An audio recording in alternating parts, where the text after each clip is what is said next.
జై శ్రీరామ్.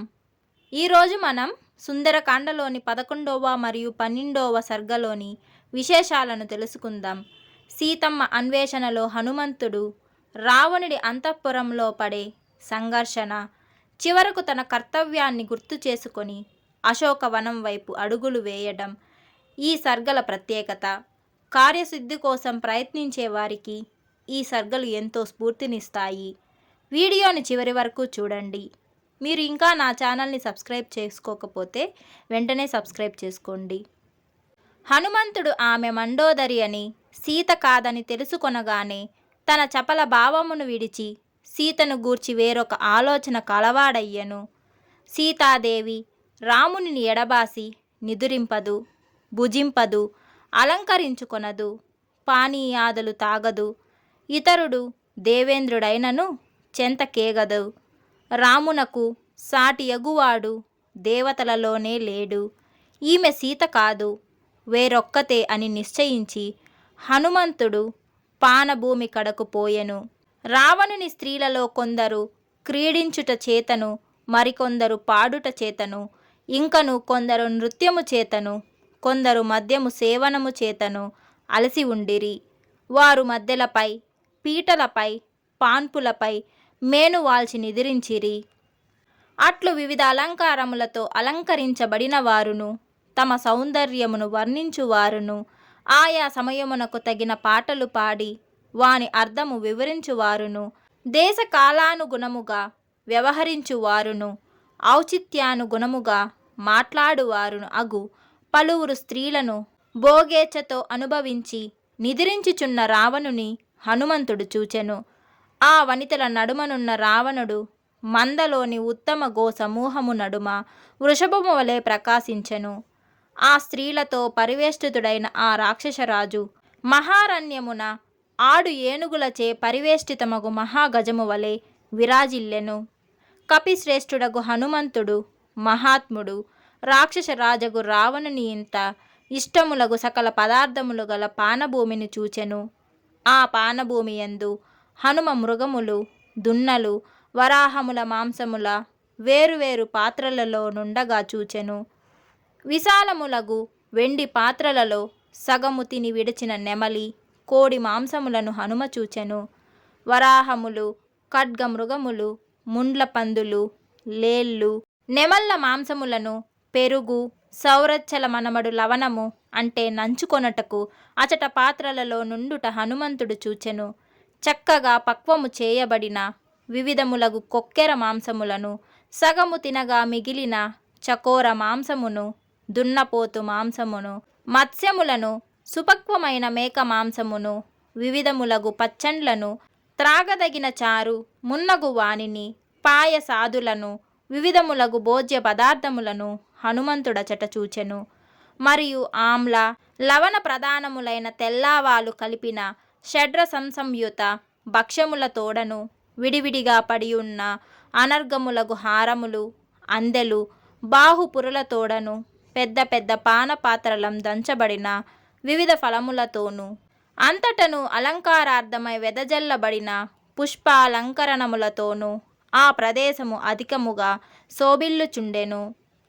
ఆ పానభూమి యందు చక్కగా పాకము చేసి తగు ద్రవ్యములు కలిపి సమర్థులగు వంటవారు వండిన పలు విధములగు మాంసముల తోడను, ఆయా ప్రదేశములందు వ్యవధానము కలుగకుండక ఏర్పాటు చేయబడిన సువర్ణ రత్నమయములగు మంచములు, ఆసనముల తోడను కూడిన ఆ పానభూమి అగ్ని లేకయే మండుచున్నట్లు ప్రకాశించెను.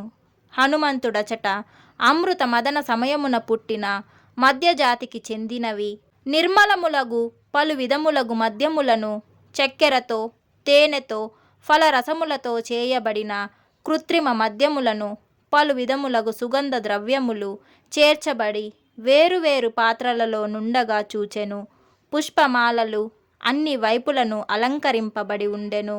బంగారు పాత్రలు, స్ఫటిక పాత్రలు, బంగారు చెంబులతో ఆ పానభూమి మిక్కిలి సుందరమై ఉండెను. హనుమంతుడచట వెండి కడవలలోను, బంగారు కలసములలోను సమృద్ధిగానున్న దివ్యమగు మద్యమును చూచెను. అట్లే బంగారు పాత్రలలో, మణిమయ పాత్రలలో, వెండి గిన్నెలలోనూ నిండుగానున్న మద్యమును చూచెను. అందు కొన్ని పాత్రలలో సగమును, కొన్ని పాత్రలలో నిశ్శేషముగను, మరికొన్నిటిలోను పూర్ణముగును సారాయి ఉండుట హనుమ చూచెను.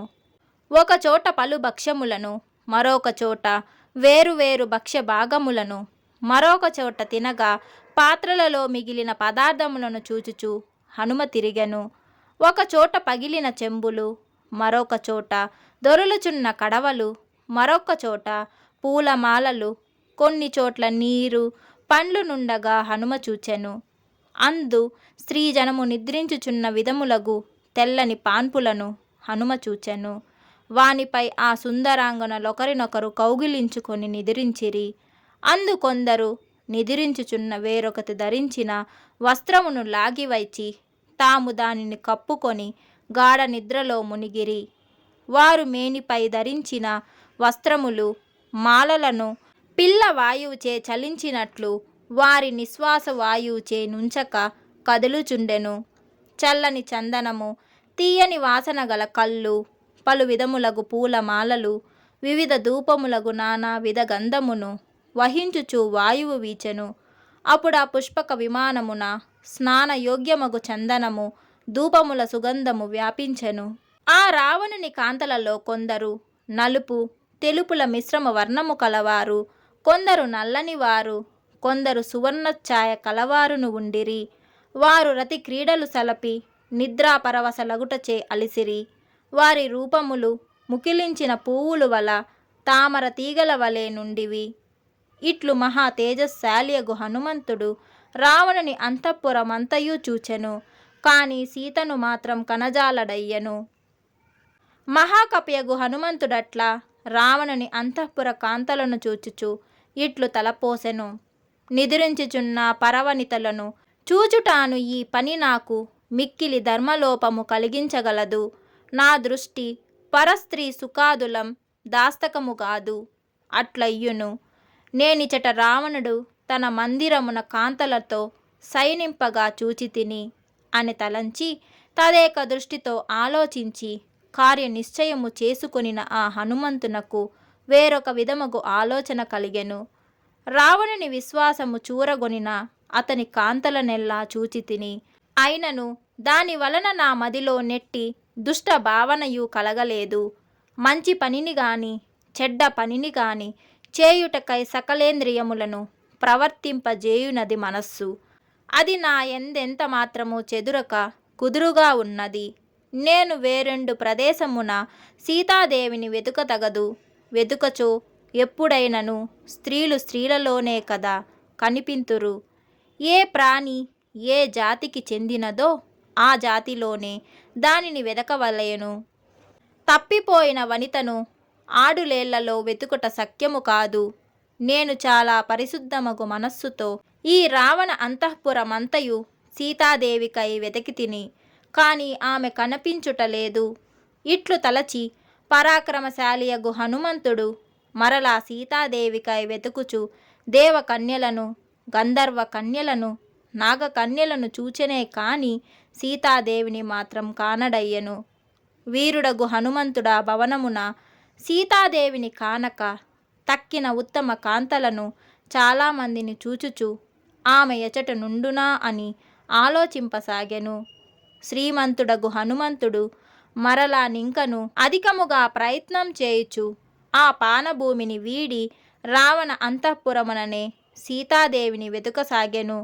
ఇట్లు వాల్మీకి మహర్షి రచించిన శ్రీమద్ రామాయణమున సుందరకాండమున 11వ సర్గము. హనుమంతుడు రావణ భవన సముదాయమునందు సీతాన్వేషణ తత్పరుడై లతాగృహములను, చిత్తరువులు గల ఇండ్లను, రాత్రి నివాసమునకు తగిన ఇండ్లను చూచెను. కాని ఎచ్చటను సుందర నేత్రియగు సీతాదేవిని చూడలేదు. ఆ మహాకపి హనుమంతుడు రాముని ధర్మపత్ని సీతను కానక, అయ్యో సీత తప్పక మరణించే ఉండును, లేనిచో ఎలా కనిపించదు, శ్రేష్టమగు సన్మార్గమున ప్రవర్తించు సీతాదేవి రాక్షస ముఖ్యుడగు రావణుడెంత నిర్బంధించినను తన శీలమును కాపాడుకొను ప్రయత్నము చేయుచు దురాత్ముడగు రావణునిచే చంపబడి ఉండును. నూన్యాధిక రూపములు గల వారును, వికృత వేషము కలవారును, తేజోహీనులను, పెనుముఖము వారును, పెద్దవి విరూపము గల కన్నులు కలవారును అగు రావణుని ఆజ్ఞను పాటించు రాక్షస స్త్రీలను చూచి జానకి భయముతో మరణించి ఉండెను. సీతను కానక, శత్రువులపై పరాక్రమము చూపక, చాలా తడువు వానరులతో గడిపిన నాకు మా రాజగు సుగ్రీవుని చెంతకు పోవుటకు వీలు కాదు. ఆయన బలవంతుడు, తీవ్ర దండన విధించువాడును అగుటే ఇందులకు కారణము. అంతఃపురమంతయు వెతికి తిని, రావణ స్త్రీలను చూచి తిని, పతివ్రతయగు సీతాదేవి అగుపడలేదు. నా శ్రమ అంతయు విఫలమైనది. సీతాదేవిని చూడకయే నేను కిష్కింద చేరుదనేని నన్ను వానరులు కలుసుకొని, వీరుడా, నీవు లంకగేగి చేసినదేమి తెలుపుమని అడుగరా. సీతను చూడనేని నేమని చెప్పదును. కాలాతీతమగుచో వానరులు ప్రాయోపవేశము చేయుదురు. వృద్ధుడగు జాంబవంతుడు, యువరాజగు అంగదుడు తక్కిన వానరులను నిష్ఫలముగా లంకకు పోయి వచ్చిన నన్నేమందురు. ఉత్సాహమే సంపదకు మూలము, ఉత్సాహమే పరమ సుఖము, ఉత్సాహమే ఎల్లప్పుడూ మనుజుని సకల కార్యములలో పాల్గొనున్నట్లు చేయుచును. అట్లు చేయు తలపెట్టిన పనిని సఫలము చేయును. కావున ఉత్సాహంతో మరింతగా ప్రయత్నించెదను. రావణుడు రక్షించు సకల ప్రదేశములను మరలా వెదికెదను. నేనిప్పటి వరకు పానశాలలు, పుష్పగృహములు, చిత్రశాలలు, క్రీడాగృహములు, ఉద్యానవనముల నడుమునున్న వీధులు, విమానములు వెదికి తిని అని తలంచి, మరలా భూబిల గృహములు, చతుష్పద మంటపములు, ఇండ్లకు దూరముగా స్వేచ్ఛా విహారార్థము నిర్మింపబడిన గృహములను వెదక నారంభించెను. అట్లు సీతను వెదుకుటకై మాటిమాటికి ఎగురుచు దూకుచు, ఆగుచు పోవుచు, తలుపులు తెరుచుచు మూయుచు, లోన ప్రవేశించుచు వెలువడుచు సకల అవకాశములలో హనుమంతుడు సంచరించెను. అట్లు హనుమంతుడు వెదుక నారంభించగా లంకలో అతడు తిరుగని చోటు 4 అంగముల మేరునైనను లేకుండెను. ప్రాకారము నడుమునున్న వీధులు, చతుష్పద మంటపములు, దిగుడు బావులు, కొలనులు అన్నింటినీ హనుమ పరిశీలించెను. హనుమంతుడచట నానా విధములగు ఆకారములతో వికృత రూపము గల రాక్షస స్త్రీలను చూచెను. కాని సీతను మాత్రం చూడజాలడయ్యను. సాటిలేని రూపము గల శ్రేష్ఠ విద్యాధరంగణలను హనుమ చూచెను. కాని రామునిని ఆనందింపచేయు సీతను మాత్రం చూడలేదు. పూర్ణచంద్రుని బోలు సుందరమైన మోముగల నాగకన్యలను హనుమంతుడు చూచెను. కాని మంచి నడుముగల సీతను చూడలేదు. రావణునిచే బలత్కారముగా తేబడిన నాగకన్యలనతడు చూచెను.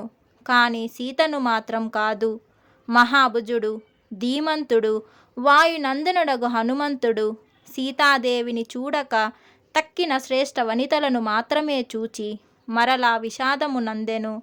వానర శ్రేష్ఠల ప్రయత్నము తాను సముద్రము దాటుట వ్యర్థమగుట చూచి హనుమంతుడు మరలా చింతించెను.